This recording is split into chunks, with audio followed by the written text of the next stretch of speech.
안녕하십니까. 미국치 위치다의 장훈성입니다. 간밤에 5,000선을 반납을 하긴 했는데 어쨌든 뉴욕 증시가 이제 계속 무서운 상승세를 보이고 있잖아요. 네네. 최근 흐름을 어떻게 보셨는지? 떨어진 이유는 엔비디아 때문에 떨어진 건데 실적 발표가 안 나왔죠. 네. 미리 빠진 건데 네. 약간 공포를 느끼는 것 같아요. 제가 이제 몇 번 얘기했듯이 엔비디아 실적이 만약에 미스하면 혹시 기자님 그런 거 걱정하십니까? 미스하면 어떻게 걱정할까? 네. 미스는 절대 안 해요. 왜냐면 아시겠지만 H100을 칩을 안 들면 다 사가죠. 오히려 아까 얘기했지만 H100이 작년에 3만, 4만 달러, 지금 7만 달러까지 올라갔거든요. 2배 올라갔기 때문에 물량 없는데 잘 팔리고 있는데 뭐가 문제가 됐어? 현재 나와주고 있는 매출 EPS는 맞출 것이다. 전망치까지 라고 보시죠. 물론 이제 각자 다른 목표 지수가 있습니다만 제가 보기 일단 5천은 안착하지 않을까가 제 생각이니까 참고하시면 좋을 것 같고 현재 평균이 5천이니까 뭐 그런 거 잡으시면 되지 않을까. 어제 이제 엔비디아 경계감 때문에 떨어진 거지 다시 좀 잘 나갈 거다, 올해는 잘 나갈 거다 이렇게 말씀을 하신 거고. 네. 그 지난주에 이제 CPI 발표되면서 증시가 한번 좀 출렁였잖아요. FOMC 의사로 이제 발표될 것 같은데 그거는 좀 영향이 전체 증시에 어떻게 올 거라고 좀 내일 수력이죠. 근데 여기서 한 가지 짚고 넘어갈 거 뭐냐면 여러분들이 알고 있는 것처럼 최초에 원했던 금리 인하 횟수가 몇 번이었습니까? 제 기억에 7번이죠. 7번. 네. 지금 몇 번입니까? 4번이죠. 4번도 간단한 4번이기 때문에 3번이라고 보시면 맞을 것 같아서 유지하다가 60%이기 때문에 당분간 금리 인하 횟수가 줄 거라는 것 그 명확한 사실이고 이번에 나왔던 FOMC 의사록에 담기지 않을까. 하지만 충분히 인식한 거기 때문에 시장에 충격이 없을 것 같다라고 인식하시면 좋을 것 같습니다. 최근에 금리 인하 횟수가 7번, 6번 줄어도 시장이 거의 반응을 안 해요. 왜 반응 안 하냐면 인공지능이 다 상쇄하고 있기 때문에. AI5 중에 당연히 이제 대장은 엔비디아 같은데 아까 말씀도 하셨지만 이제 오늘 새벽에 촬영일 기준으로 오늘 새벽에 엔비디아 실적 발표가 이제 예정이 돼 있잖아요. 그래서 좀 어떻게 나올 거라 보시는지 이제 예상에 부합할지. 미스는 절대 안 하는 기업입니다. 원래 최근 한 10년 동안에 미스한 일이 거의 없는 기업이기 때문에 맞출 수 있다고 보시면 좋을 것 같고 저는 개인적으로 어차피 젠슨왕이 TSMC 상황을 보고서 얘기하는 거기 때문에 전망치까지 맞출 거로 보이는데 혹시 만약에 이 수많은 물량을 TSMC가 못 맞춰갖고 공부 못한 거에 따른 악재 정도가 있겠죠. 만약에 예상보다 저조하다고 해도 투자를 다시 생각해봐야 되는 그런 기업은 아니라는 말씀이시죠? 저조할 수가 없는 게 마크 주커버그께서 얘기했듯이 H100 칩 35만 개를 이미 예약해놓은 상태예요. 그러니까 못 맞출 수가 없고 아까 얘기했듯이 그냥 TSMC가 전반적으로 물량을 조달 못하는 문제가 커지는 건데 그러니까 그거 외에는 없기 때문에 그렇죠. 일단은 약간 기대치 못 미치는 정도라고 보시면 좋은데 저는 그 확률도 적다고 보기 때문에 오늘 장 끝나는 실적 발표 이후에 다시 한번 어떤 주가 안정화되지 않을까 전망하고 있습니다. 사실 그 실적이 잘 나온다고 하더라도 주가랑은 또 좀 다른 문제일 수 있을 것 같아요. 왜냐면 그렇죠. 12개월 선행 PER이 한 36배 정도로 올라왔잖아요. 그래서 좀 과열된 거 아니냐는 얘기도 좀 나오고 있잖아요. 네. 엔비디아에 대한 5년 평균 혹은 장기 평균에 대한 포워드 PR을 보시면 좋은데 32배입니다. 32배. 장기 평균 PER이 32배, 36배니까 그 차이가 큽니까? 저는 거의 평균치 가깝다고 보고 있거든요. 여러분들 아시겠지만 과거에 테슬라는 1000배까지 갔던 기업이었지 않습니까? 비싼 게 아니기 때문에 오히려 아까 밸류에이션 보게 되면 저는 지금 살 수 있는 충분한 종목이다 설명드립니다.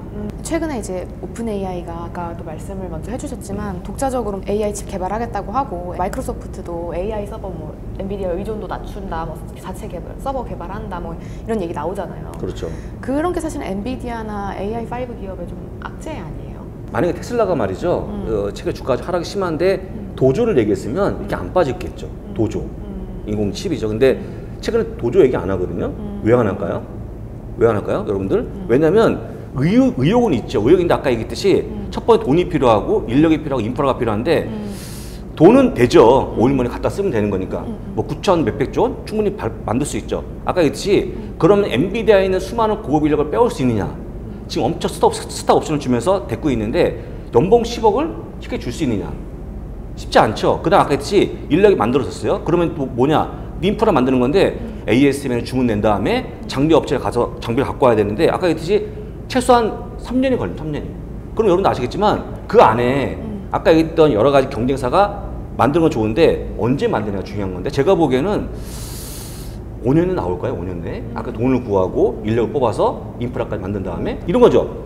비가 오겠죠라고 하는 거죠. 언제가 비가 오겠죠? 내일 오든 내년에 오든 언젠가 오지 않겠습니까? 그 정도의 막연한 걱정이 아닌가 싶고 여러분들이 조금 더 공부하시면 엔비디아가 현재 보여준 마켓 시어가 90% 이상이거든요. 근데 그거가 최소한 적어도 한 4, 5년까지 이어지지 않겠나 생각이 들고 있으니까 걱정을 좀 덜 하시면 될 것 같아요. 그런 경쟁은.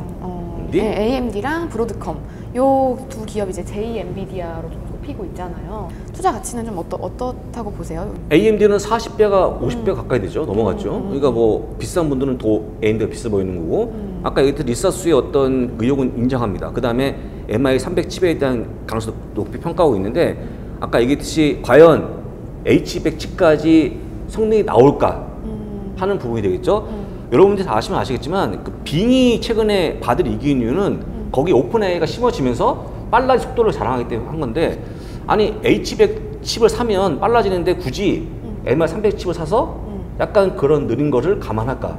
그래서 저거 보기에는 어쨌거나 AMD는 엔비디아 주가에 종속되어 있다고 보시면 더 좋을 것 같고 그다음 아까 얘기했던 브로드컴은요 정말 극단까지 몰렸던 게 살아난 거기 때문에 약간 제가 보는 운이 좋기도 한 것 같고 그 다음에 제가 보는 관점에서는 엔비디아의 어떤 상승이 없으면 못 간 종목이라고 생각할 수 있을 것 같고 지금은 거의 다 와이파이보다 이쪽을 치우쳤기 때문에 제가 보기에는 이 두 종목 다 약간 엔비디아를 비교하면 비싼 게 아닌가.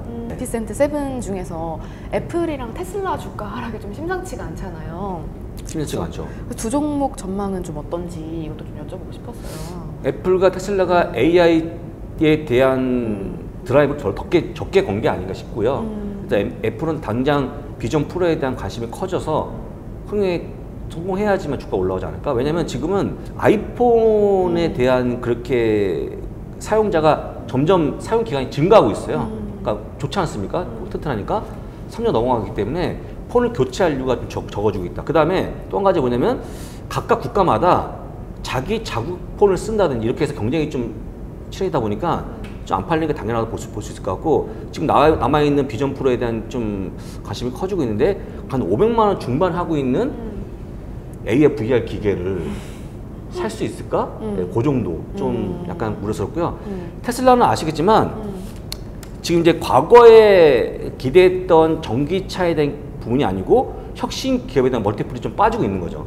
혁신 기업, 뭐 자율주행이라든지 아니면 지난번에 얘기했던 옵티머스 휴먼 로봇이지 않습니까? 네. 근데 그것도 이제 나한테 그 의견권을 많이 주지 않으면 나가서 만드는 게 얘기 아닙니까, 일론 머스크? 아까 얘기했듯이 지금은 전기차만으로 힘들어 보이고 여러분들 최근에 안 쓴 용어 하나 있는데 일론 머스크 얘기를 항상 혁신의 아이콘 얘기했는데 최근 혁신의 아이콘 얘기 안 합니다. 그죠. 네, 혁신의 아이콘 얘기 안 하기 때문에 그런 명성을 다시 찾아오는 기회가 빨리 왔으면 좋겠다. 토학개미들의 테슬라 선호도가 아직도 높잖아요. 저가 매수 기회라고 보시는 것 같더라고요. 근데 지금 저가 매수 기회는 아니다. 그러면 국내에 있는 모든 투자자분들이 약간 주식을 하나 내가 고르면 결혼하는 게 아닌가 주식과. 여러분도 혹시 다시 한번 시간 돌려갖고요. TF라고 하는 채권 ETF 20년 장기 물 3배짜리 있거든요. 네. 언제부터 관심 가는지 혹시 아세요? 작년 이맘때였어요. 아무도 금리 인하가 없는데도 불구하고 왜 관심 갖냐? 많이 빠져 있으니까. 금리가 올라가면 채권 ETF 빠지거든요. 3배짜리가 더 많이 빠졌겠죠? 산 거기 때문에 산 다음에 지금까지 매수합니다. 지금까지 주구장창. 한번 내가 담으면 딱 방어치죠. 욕하면 안 돼. 비판하면 안 돼. 하는 건데 정말 잘못된 생각이고 여러분들 한 가지 기억할 뭐냐면 테슬라가 다른 건 다 차치하고 팩트가 뭐냐 테슬라에 대한 마진이 빠집니까 안 빠집니까? 차값이 빠지니까 하나 팔면 지금 얼마 안 남을 정도까지 프라이스 많이 빠지기 때문에 그건 팩트 아닙니까? 아시지 않습니까? 네. 근데 그것까지 부정할 필요 없는 거 아닙니까? 그래서 여러분들 다시 조언 드리면 절대 내가 처음에 맛본 기업에 결혼하지 마시고 물러서 객관적으로 같이 보자. 저는 객관적으로 얘기하는 거 있으니까 그렇게만 하시면 문제 없을 것 같은데 고쳐질까 하는 그런 의문점이 있습니다. 더 갈만한 다른 기업들, AI 기업들 예, 그렇죠. 이런 데 많다. 저한테 많이 모르는 게 그건데 테슬라를 팩트로 보게 되면요. 주가 반등은 쉽지 않아 보이고 아까 얘기했듯이 과거에 나왔던 혁신적인 기업의 모습이 있어야지만 멀티플 1000배 줄 수 있다. 다시 한번 강조합니다.